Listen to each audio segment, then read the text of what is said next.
Привет, ребята. Время 3 часа утра. Я думаю, что это отличное время для новых приключений. А они начинаются буквально прямо через 2 часа.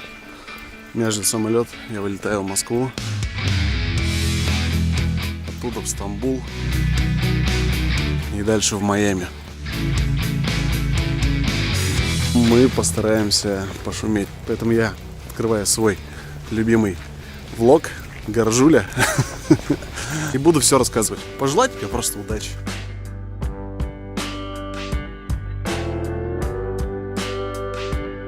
Так-то спать дико хочется. Просто вообще пипец.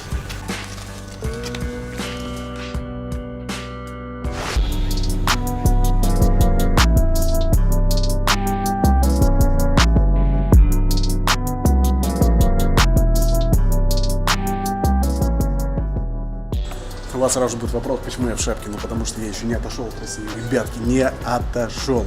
Мне все еще холодно. Хотел за окном в Стамбуле, я так посмотрел, градусов 15 есть.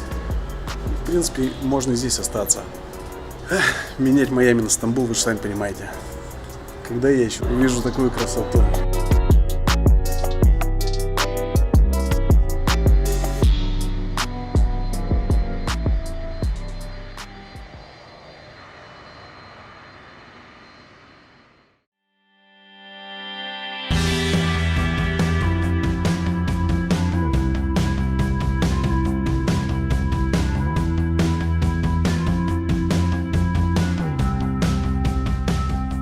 Ну все, прошли, ребятки.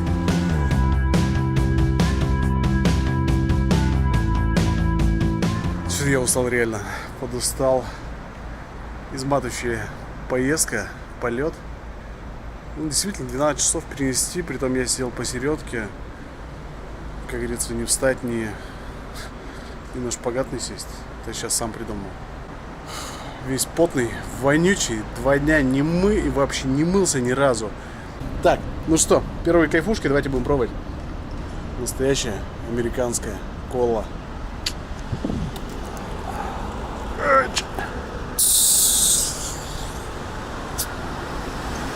Как открывается, да? Слышите по-другому?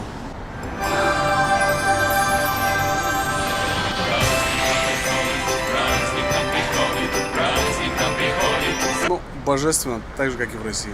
Под коньячок самое то. Что мне еще нравится? Много красивых, просто нереально красивых тачек, которые ты когда-то видел по телеку, по каким-то там картинкам. Притом все на каких-то навороченных тачках ездят. И главное, они чистые. Они чистые. Сейчас выпью колы и вон туда пойду спать. Ну что, нормально все. Мы нигде не пропадали. Кто же нас тут встречает? Во-во-во-во-во! Йоу, братишка! Здорово! Давай, поехали, я тебя заберу.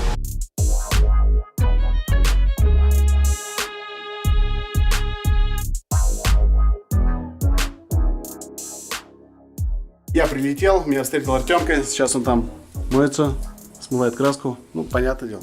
Красоту удмуртскую смывает. Знаете, как нас встречать? Вот так вот нам встречать. Вот, футболочка уже на завтра заготовлена, чтобы идти по Майами всех поражать. Но в холодильничек. Что нас ждет в холодильничке? Ай-яй-яй-яй. Так, где ты открываешься? Вау. Так, что у нас тут? Вот это подарок из Удмуртии. Ну, стричка, конечно, не удмуртская, но все равно приятно. Сыр, завернутый в поросячий хамон. Ну, естественно, подводку. Короче, доставай. Сейчас будем отдыхать чисто по-удмуртски. Так, это что-то, это на утро взял? Или это был? Это на утро, да, под кофеечек.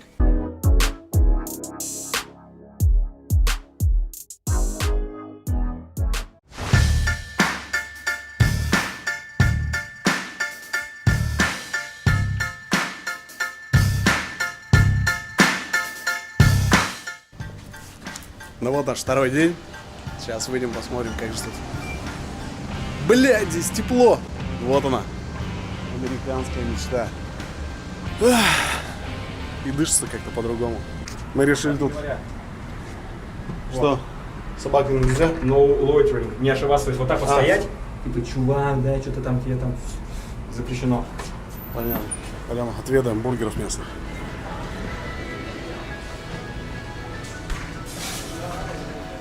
Ну, пахнет как в Макдональдсе, да? Как в Раше. Попроси у них. Здесь буряч, кукумышка, нокык, перепечёс. Как они отреагируют? Чего? Черкамеш. Одык кумышка, но кык перепечёс.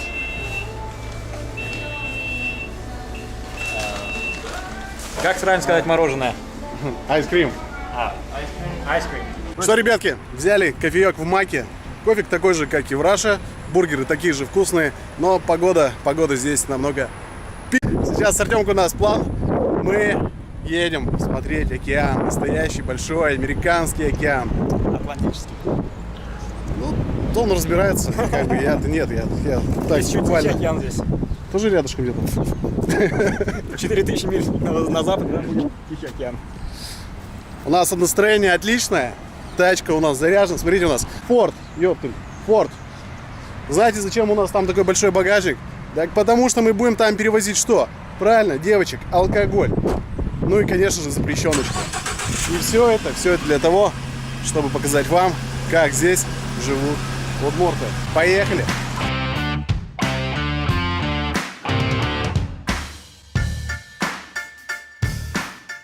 Ребятки, ребятушки, помните наш последний разговор с Артемкой? Это был, наверное, год назад или два. В ноябре Да. 2019 года. С Артемкой мы попрощались и сказали, что обязательно встретимся, и я постараюсь сделать загранпаспорт. Так вот, как говорится, мечтайте, и все осуществится. Все произошло буквально спонтанно, но смотрите, какой результат. Я сейчас еду с Артемкой, мой личный шофер, вот так вот. Вот что деньги решают, удмуртские деньги, ребята. Перепечь привез ему килограмм, и все, я говорю, покажу тебе всю Америку. Сейчас мы едем по Майами. Артем говорит, что это бедный район, вот реально бедный. И вот если мы увидим людей, которые сидят, или вот чувак там катится на велике, ну типа, короче, нищеброд. Или вот, спортсмен, либо не. или вот там женщина сидит, красивая такая, вот видите, у Артемка говорит, у нее мечта. Такая мечта, вот. Ну, потом про мечты отдельно мы поговорим. Может, у меня такая же появится, я пока еще не раскусил. Мне очень хочется, чтобы мы показали, как живут здесь, и честно показать, что здесь не все хорошо. И, соответственно, в Удмуртии ведь тоже не все плохо. Соответственно, вот такой опыт, когда ты посмотрел на разные страны, на разные города, и теперь можешь оценивать уже свой родной регион более объективно, он полезен. Я очень буду рад, если ты приедешь и подметишь что-то интересное, что вот здесь есть, чего у нас нет. Будешь либо внедрять, либо другим ребятам рассказывать. Вот это вот информационный обмен, это вот такое опыление. Пчелы для чего нужны? Они опыляют цветы. Оно полезно, потому что именно выбираясь за пределы региона, можно для себя что-то новое узнать и, вернувшись потом обратно, его реализовать, сделать так, чтобы Удмуртия была регионом, удобным для жизни. Ну и правильно. Может, мне понравится, и я здесь останусь. Правильно, Артемка? И всех удмуртов по одному будем вот так вот раз. Давай, завлекай, приезжайте там сюда.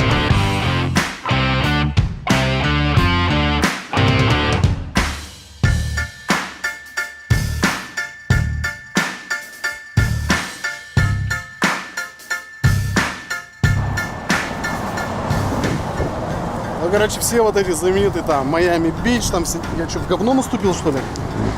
Нет, да, повезло. Вот эти все шикарные пляжи с пиздатыми телками, это, конечно, ребята, все, конечно, хорошо. Но надо настоящую показать Майами, вот какая она есть. Вот мы тут с пацанами по-братски я созвонился. Вот они, удмурты, подкатили. Ребят, привет! Че там, как там? Здесь буречу моей, как у вас дела? Я их понимаю, потому что, наверное, идут хорошо. О!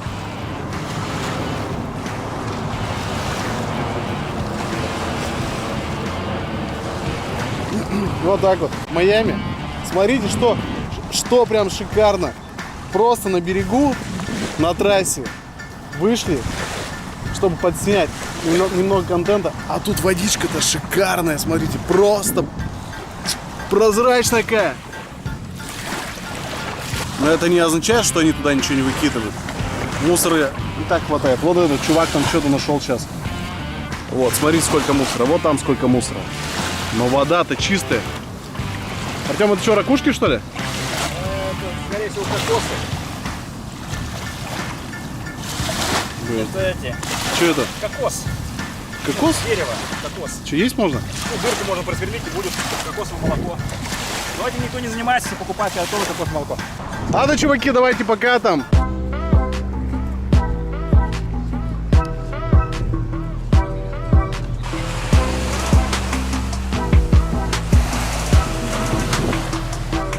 У меня нет слов, ребят. Самый нет слов. Как это красиво, как это просто охеренно. Все просто чудесно, прозрачно, чисто. Насчет водички я вам пока не скажу. Я сейчас сам испытаю этот кайф. С Артемкой снимаем. Ну, такие мы блогеры, конечно. Говорят, что американцы толстые, но вот сейчас пройдемся по пляжу, посмотрим. Вот идут девчонки. И девчонки, в принципе, шикарные, красивые. Их приятно смотреть. Толстеньких тоже хватает. Там какая попка стоит. Заценить. Артемка открыл свой бэтмобиль и приготовил, смотрите-ка, настоящий цезарь. А там еще рыбка, панини, кефир, йогурты. Это у нас кофе и к апельсиновому соку, печнюшки. Но главная причина, по которой мы кушаем здесь, ресторана на локдауне, так на самом деле. Кстати, знаете что? Прикольно. Я уже Артемке сказал. Вот у тачек нет передних номеров. Они только сзади. И это реально не портит вообще. Это просто вот у тебя автомобиль, как будто вот в первоначальном, так сказать, такой девственный автомобиль, когда тебе отдают его только салон, а он еще без номеров у тебя. И он смотрится шикарно. А потом ты ставишь номера и портишь эту всю картинку. Посмотрите, как это на самом деле красиво выглядит. Просто RAV4 стоит без номеров. Прелесть. И все тачки без номеров. А еще тут можно очень быстро, легально и недорого заказать номер под себя. Артем, Влад, ну в нашем случае Роболапс, я думаю, что можно снять, показать, что у нас реально номер Роболапс, потому что машина Роболапс. RB Labs. Соответственно, никто не мешает Владу купить здесь тачку и сделать номера Ectonix. И это будет стоить всего $60 в год.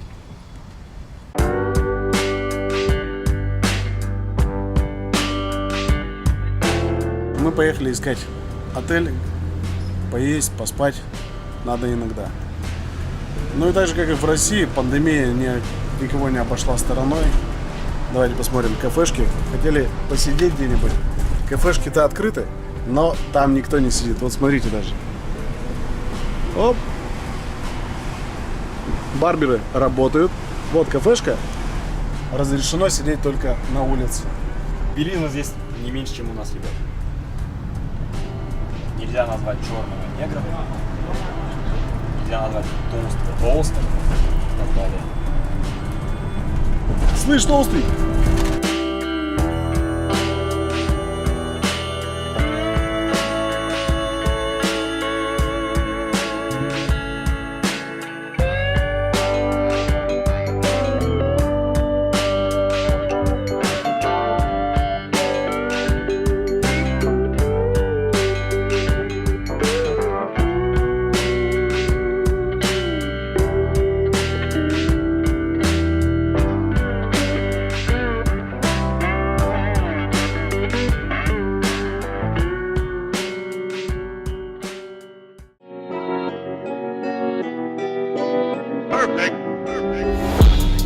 Ребятки, второй день.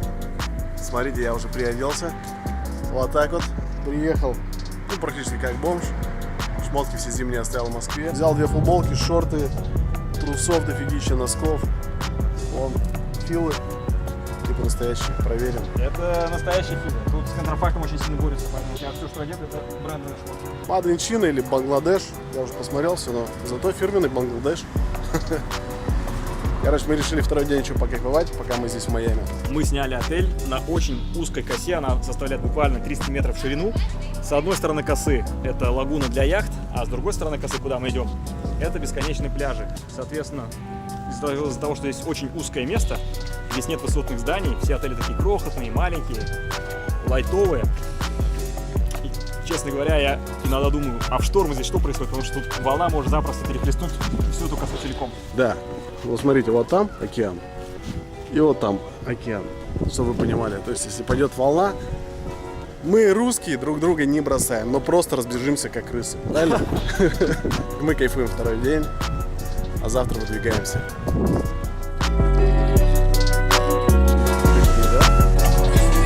Если вы думали, что здесь нет Нового года, ошибаетесь, он есть. Вот он проявляется вот в таких вот. Обвернули столбик.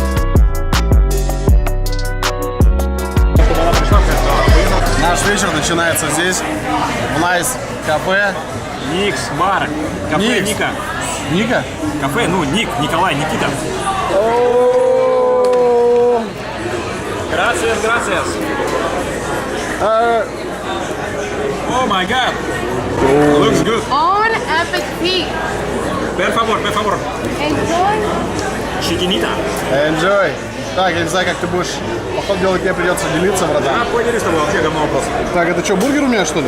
Это что такое? Это бургер? Он разделан на две части, чтобы тебе было вкусно, чтобы ты все видел, что со стороны.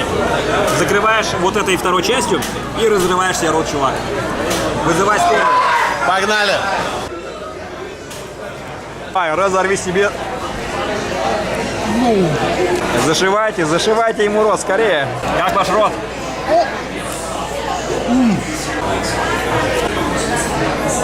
Ну, а я заказал себе брокколи.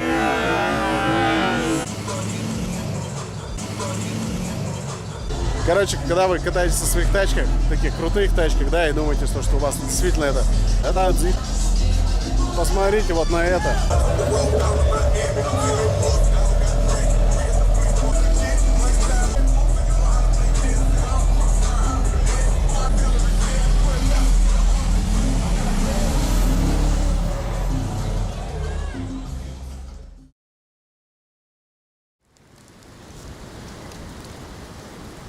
Даже вот в такую, я бы сказал, мрачную погоду, когда идет дождь, бьют волны. Смотрите, какая красота. Никого на улице нет, потому что время 8 утра. Я иду, и мне прям кайфово.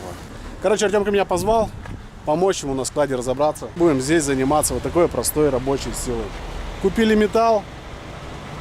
Этот металл мы дальше повезем на склад, и из этого металла мы уже будем делать стеллажи.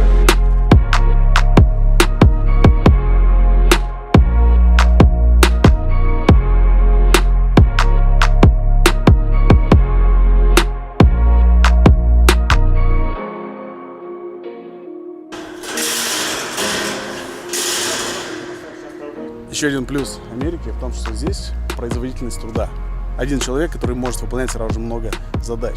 Он же приехал, он же сам и поднял стрелку, он же сам и все смонтировал. Вот посмотрите.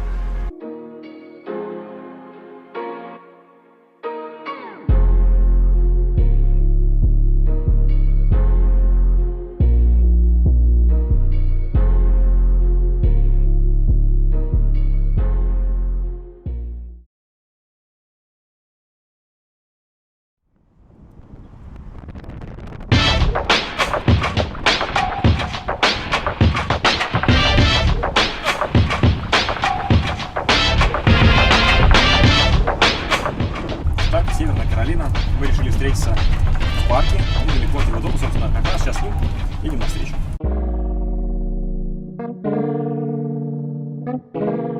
Мы встретились с Максимом, который уже год живет в Америке. Давайте мы его спросим банальные вопросы. Макс, здорово. Привет. Давай, рассказывай нам, почему ты уехал с Ижевска? В Ижевске у тебя же все было хорошо. Да, было неплохо. Мы давно хотели переехать всей семьей, поэтому так получилось. Мы просто выбирали, куда переехать. Тут у нас были друзья. Но я понял, что здесь прям вот сообщество русских, оно объединяется, помогает друг другу. Здесь, вот в этом городе конкретно, действительно русские друг другу помогают. Это приятно. Чем ты занимался в Ижевске до отъезда? В Ижевске занимался бизнесом, предпринимательством. Последний бизнес я был партнером в производстве детской одежды. Насколько хватило по приезду и на что хватило? Все от аппетитов зависит, конечно, но в целом этих денег, я думаю, что если бы ничего не делать, наверное, бы хватило там, на год точно. Без английского нормального языка, тут не пробиться дальше и нормальных денег не заработать. Да, то есть если вы хотите сюда переезжать, однозначно нужно учить английский. Я понимал, что ты говорил, но этого недостаточно, поэтому сейчас я занимаюсь с преподавателем, учу слова. Что прям вот первое бросилось в глаза? Первое, конечно, что произвело впечатление, это инфраструктура. Мы ехали где-то по Аризоне, и это была небольшая совсем деревенька, можно сказать, по американским меркам, там, наверное, 1000, может, 5 там населения от силы. И в этой деревне вообще были все условия. Там, конечно, это не стандартизировано у них, то есть в этой деревне был большой Walmart, то есть большой магазин электроники, там продуктовые огромные магазины. То есть мы даже в этой деревушке нашли вкусную тайскую кафешку, ну то есть с азиатской едой. Вот. И вот эта инфраструктура, доступность, она просто поражает. И вот о чем я сказал раньше, в плане развития детского спорта и вообще в целом спорта, так как я занимался много спортом, здесь все условия есть. Например, если там ребенок занимается футболом, куча полей, тренеров, игр, каждые выходные какие-то сборы проходят между собой игры, поэтому все абсолютно есть. Инфраструктура, развитие, она на высоком уровне, она очень. Самый большой минус Америки. Что не нравится? Не нравится, наверное, все-таки, не то, что не нравится, такое опасение вызывает это медицина, потому что она не дешевая, и она работает на устранение, получается, какой-то, твоей проблемы. Если у тебя что-то болит, они сделают так, что это болеть не будет, но они при этом не скажут тебе, что тебе нужно делать, чтобы у тебя в дальнейшем не было проблем вот с этим же там органом или с чем-то, и с чем-то еще следующим. То есть они работают по принципу, что вот у тебя болит, на тебе, например, антибиотик или что-то еще, чтобы у тебя это прошло. Вот такой подход к медицине немножко пугает, да, и вызывает какую-то неопределенность. Еще из минусов, наверное, в какой-то степени тоже опасение вызывает как бы социализация, насколько дети здесь адаптируются.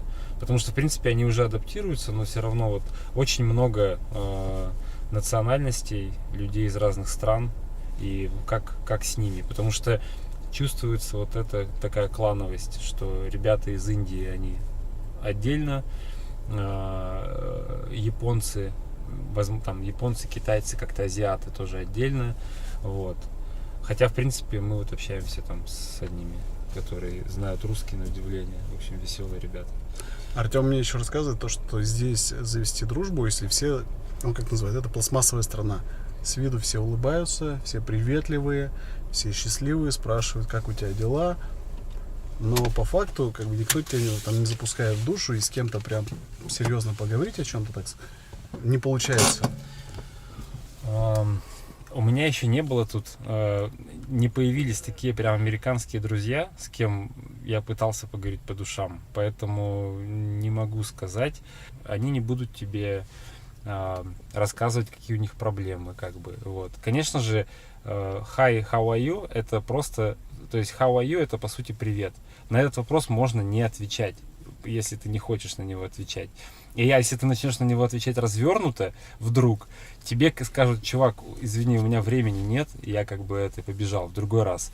Вот, поэтому это просто ты, когда принимаешь это как просто привет, ты можешь на него не отвечать, ну и все. Поэтому такой этикет, так сказать. Вот. Поэтому пластмассовость, наверное, есть какая-то пластмассовость, наигранность, но вот прямо чтобы почувствовать, как у них взаимоотношения в семье и с друзьями между американцами, надо вот прям погрузиться в это, пока это не получилось. Все впереди.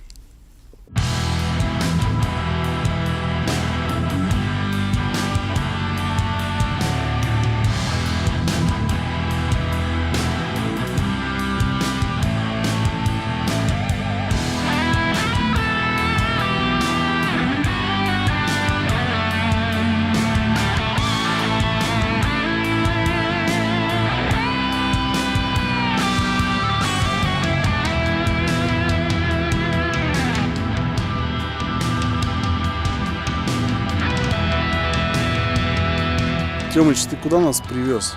Родился знаменитый Майкл Джексон. Вот так вот, все по-простому. В таком бедном районе. А он действительно бедный, потому что даже посмотреть на асфальт, если мы ехали из Майами, все было идеально, то здесь, на самом деле, как в Удмуртии. Ну и видно, дома уже все брошены. Кто живет, а кто живет здесь, видно, что они бедствуют.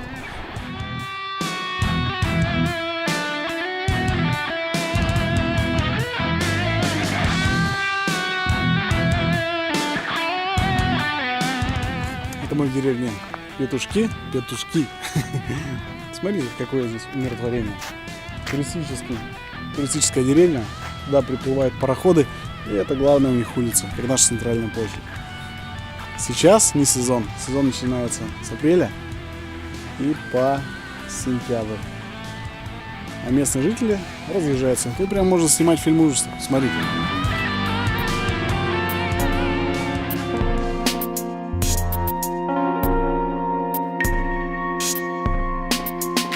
В этом есть какая-то красота, прелесть какая-то, тишина.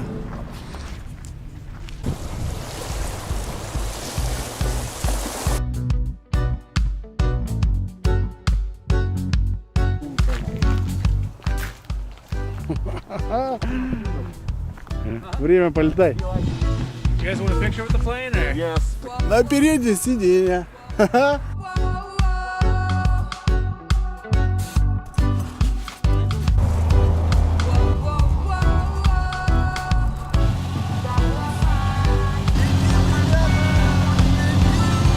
Это, конечно, вообще пушечка. Это такой адреналин, такой стресс.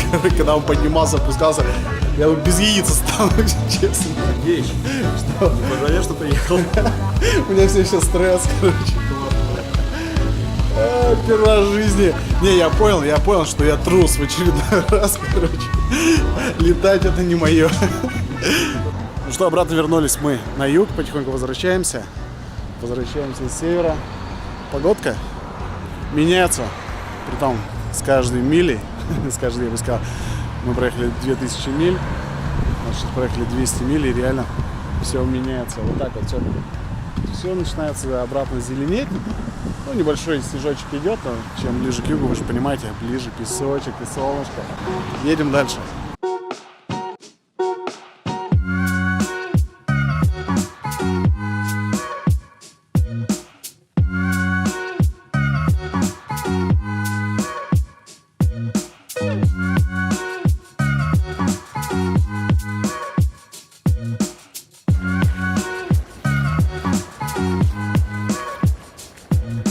Как удмурты автомобили заправляли? Под музыку? 2, 3. Раз, два, три. А мне понравилось. Брат, скажи умную мысль. Лучше кумышка в кружке, чем журавль в небе или крокодил в озере. Святые слова. Маркона Остобырі, до того коли качат, Моневел Сюша Собчак. Красавчик, братка.